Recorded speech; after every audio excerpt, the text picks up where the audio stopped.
from Houseforce, come here on the project.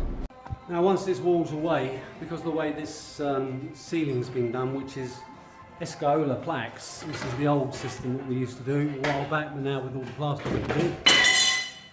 And you'll see that basically they use this stuff, which is similar to horsehair. It's called a stopper, which we have a roll of it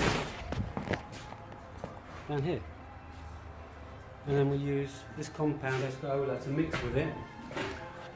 And then we make string lines that will connect to the top of these plaques. We've left these here specifically so we can alter that, but you'll see basically how it's been built. That's the roof area above here. These are floor plates again, which is in the floor. But the reason I'm not taking this column out here is because, not having built it, even though this section along here is a ring beam which goes all the way around, it looks like they've actually stopped there and not joined them and made a T to come off. So we've left this column here as a precaution, just in case they haven't, otherwise we could end up with that ring beam just dropping down, which is unlikely, but I like to